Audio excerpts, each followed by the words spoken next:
Hello दोस्तों, स्वागत है हमारे नए वीडियो में। आज की वीडियो में हम लोग एक हॉरर थ्रिलर मूवी का एक्सप्लेन करने वाले हैं। इस मूवी की कहानी में हम लोग एक प्रेरणा नाम की लड़की को देखेंगे जो कि प्रेग्नेंट होती है। जब कुछ लोग जनगणना के लिए उसके पास जाते हैं तब ये लोग उससे उसके बच्चों के बारे में पूछते हैं। तब प्रेरणा इन लोगों से ये बोलती है, बच्चे जैसे ही पैदा होकर बाहर आते हैं वो थोड़ा रोते हैं और इसके बाद मर जाते हैं। ये सुनकर ये लोग बहुत डर जाते हैं। लेकिन इससे भी भयानक एक सच्चाई जो कि इन लोगों को पता चलने वाली थी, क्योंकि प्रेरणा की अब तक शादी नहीं हुई थी और प्रेरणा के पिता ही उसके साथ दरिंदगी करते थे। जब प्रेरणा उन्हें ऐसा करने से रोकती थी तब घर के सारे लोग प्रेरणा को बहुत मारते थे। जब इन लोगों को ये सच्चाई पता चलती है तब इन दोनों लड़कियों के साथ भी वैसा ही होता है। इन दोनों को वो दरिंदे पकड़ लेते हैं और इसके बाद वो लोग इनके साथ क्या करते हैं ये हम आगे इस वीडियो में देखेंगे। तो चलिए इस मूवी को शुरू करते हैं। इस मूवी की शुरुआत एक सुनसान इलाके में बने हुए घर से होती है जो कि देखने में ही काफी डरावना लग रहा था। तभी वहाँ एक प्यासा इलेक्ट्रिशियन आता है जो कि उस घर में जाकर पानी मांगता है। तभी इस मूवी का सीन शिफ्ट होता है और हम लोग एक अनुजा नाम की लड़की को देखते हैं। उसे एक स्कूल में जॉब मिला था। अगले ही दिन अनुजा को एक नेहा नाम की लड़की के साथ गाँव में जनगणना करने के लिए भेजा जाता है। अनुजा और नेहा मिलकर एक गाँव की जनगणना पूरी करते हैं। इसके बाद वो लोग अपनी स्कूटी लेकर दूसरे गांव चले जाते हैं।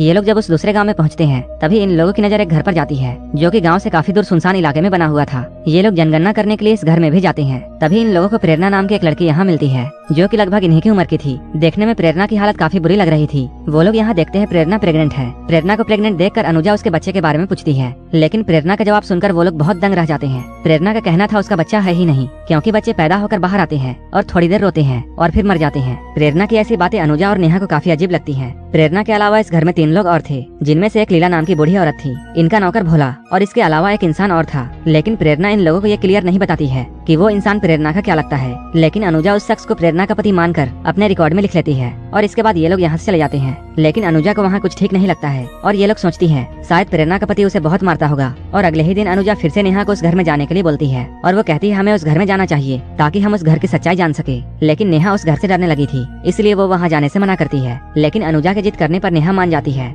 ये लोग बिना किसी को बताए उस घर में आ जाते हैं। यहाँ आने के बाद इस बार इन लोगों को प्रेरणा का पति मिलता है जिसका नाम घनश्याम था। यहाँ इन लोगों को ये बात पता चलती है ये लोग यहाँ 20 सालों से रह रहे हैं और घनश्याम ने 5 सालों के लिए मौन व्रत भी रखा हुआ है, जिनमें से 3 साल पूरे हो चुके हैं और 2 साल अभी बाकी हैं। ये सुनकर अनुजा और नेहा को इस घर के लोग बहुत अजीब लगते हैं और साथ ही साथ ये घर भी बहुत डरावना था। अनुजा और नेहा जल्दी से अपनी इंक्वायरी पूरी करती हैं और वो लोग यहाँ से जाने लगते हैं। लेकिन तभी यहाँ बारिश शुरू हो जाती है और बारिश काफी जोरों से हो रही थी, इसलिए इन्हें ना चाहते हुए भी इस घर में रुकना पड़ता है। धीरे धीरे करके रात हो जाती है, लेकिन बारिश रुकने का नाम नहीं ले रही थी। अनुजा और नेहा को ये लोग रहने के लिए अलग रूम देते हैं, लेकिन ये लोग यहाँ बहुत डरे हुए थे, जिसकी वजह से इन्हें नींद नहीं आ रही थी। तभी अनुजा खिड़की से बाहर देखती है और वो इस नजारे को देखकर बहुत हैरान हो जाती है, क्योंकि घर के बाहर छोटे से बने झोपड़ी में घनश्याम एक लाश के साथ था। ये देखने के बाद अनुजा बहुत डर जाती है और वो नेहा को भी ये बात बताती है। इसके बाद ये दोनों फैसला करते हैं इन्हें अभी तुरंत ही इस घर से निकलना चाहिए और ये लोग यहाँ से भागते हुए एक बार उस झोपड़ी में जाते हैं ताकि ये लोग देख सके आखिर वहाँ क्या है। ये लोग जैसे ही वहाँ जाते हैं इन्हें एक आदमी वहाँ मिलता है जिसे बेड़ियों से बांधा गया था और वो आदमी इन लोगों पर हमला कर देता है,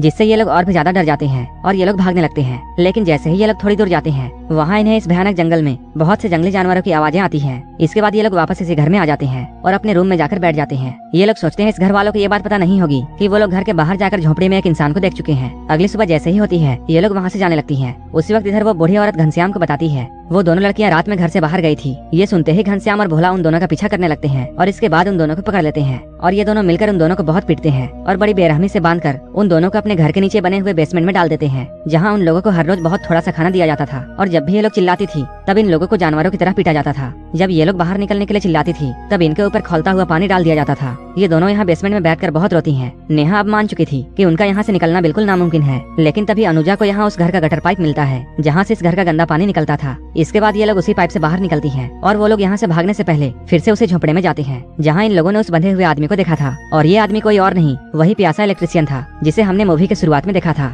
जो कि इस घर में सिर्फ पानी मांगने के लिए आया था। और वो इलेक्ट्रिशियन इन दोनों को बताता है उसने इस घर में एक बच्चे के रोने की आवाज सुनी थी, जिसके बाद इन दरिंदों ने उसे यहाँ कैद कर दिया इससे पहले कि ये लोग यहाँ से निकल पाते। नेहा का भाई उसे ढूंढता हुआ यहाँ तक पहुँच जाता है। वो घनश्याम और उसके नौकर से नेहा के बारे में पूछता है। वो लोग बताते हैं ऐसी कोई भी लड़की यहाँ नहीं आई है। जब नेहा का भाई जाने लगता है तब वो यहाँ गिरा हुआ एक की रिंग देखता है, जिसे देखने के बाद वो समझ जाता है ये तो उसकी बहन नेहा का है। इसके बाद वो फिर से घनश्याम के पास जाता है और वो अब ये समझ चुका था कि नेहा इन्हीं के पास है। लेकिन घनश्याम और भोला उसे मना करते हैं और वो लोग कहते हैं यहाँ कोई भी नहीं आया है। लेकिन नेहा का भाई मानने को तैयार नहीं था। तभी भोला और घनश्याम मिलकर नेहा के भाई को यहीं पर मार देते हैं। अपने भाई को मरता हुआ नेहा भी देख लेती है और वो बहुत डर जाती है। इसके बाद घनश्याम और भोला इलेक्ट्रिशियन को भी मार देते हैं और ये लोग नेहा और अनुजा को भी फिर से पकड़ लेते हैं। भोला और घनश्याम मिलकर फिर से इन दोनों को कैद कर देते हैं। लेकिन इस बार इनकी दरिंदगी बहुत बढ़ चुकी थी, क्योंकि इधर घनश्याम अनुजा को नोच रहा था, वहीं दूसरी ओर भोला नेहा की इज्जत के साथ खेल रहा था। अब ये लोग हर रोज नेहा और अनुजा के साथ दरिंदगी करते हैं। एक रात प्रेरणा इन दोनों को पानी पिलाने के लिए आती है प्रेरणा यहाँ मेंटली बहुत बीमार थी, लेकिन वो यहाँ नेहा को कुछ ऐसी सच्चाई बताती है जिसे सुनने के बाद नेहा की रूह भी कांप जाती है। प्रेरणा उसे बताती है घनश्याम उसका पति नहीं बल्कि पिता है और वो उसे बात बात पर बहुत मारता है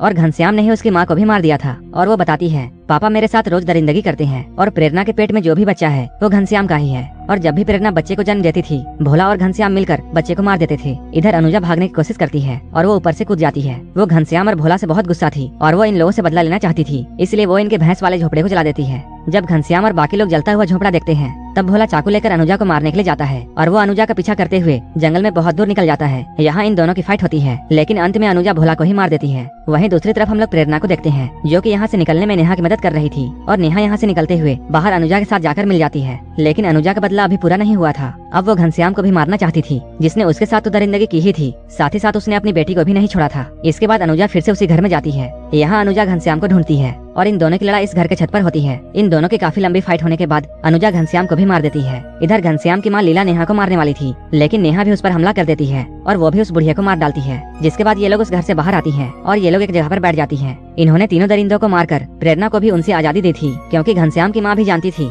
घनश्याम अपनी बेटी के साथ क्या करता है। इसके बाद हम लोग मूवी के आखिर में ये देखते हैं वो दरिंदे इस घर में पहले ही 13 लोगों को मार चुके थे, जिनमें से 9 लड़कियों के साथ इनके नौकर भोला ने दरिंदगी की थी। घनश्याम की पत्नी सावित्री इनका पहला शिकार थी। सिर्फ अनुजा और नेहा ही ऐसे 2 लोग थे जो कि उन दरिंदों को मारकर वहाँ से जिंदा बाहर आए थे। इस मूवी का नाम था वेलकम होम।